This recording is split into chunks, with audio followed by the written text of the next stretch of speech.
General Washington was now galvanized. He immediately launched a second plan, this time involving the A Corps. The facts of Washington's orders are a source of great controversy. The course of events that followed remains an even greater mystery. During that time, both here in the colony and in Europe, Washington Army were viewed nothing more than insurgents. The majority of the population of New York during the war were loyalists. They were anxious for the British to restore order. Because of that, Washington constantly had to worry about espionage. Ezra Lee was Washington's trusted assistant, and he led the groundwork that became Secret Service.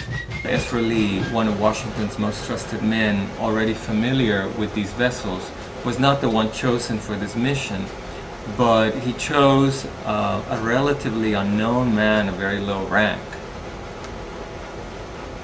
Gordon Davis was a mariner under the command of Colonel Glover. Having participated in the all-night ferrying of troops in the retreat from Brooklyn, he would have been familiar with the waters of the East River. The Acorn has less documentation, partly because the Acorn is a prototype of the Turtle. The Acorn, this new version of the Turtle, is smaller in diameter to the Turtle, and on the distance that he had to travel was not enough air to get him there.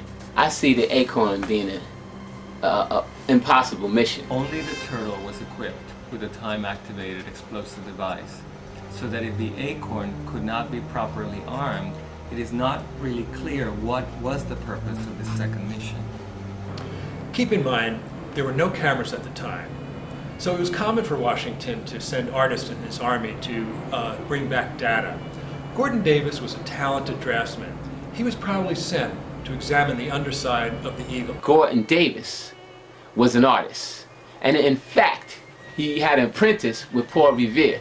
Davis and many of his fellow mariners had joined the revolution with the idea that it was a much more egalitarian venture, in lines with Thomas Paine and James Otis. By the time they arrived in New York, many of them were disillusioned and saw that they were fighting for something quite different than what they had signed up for. Davis, just like Washington, believes that whoever controls the sea controls the war.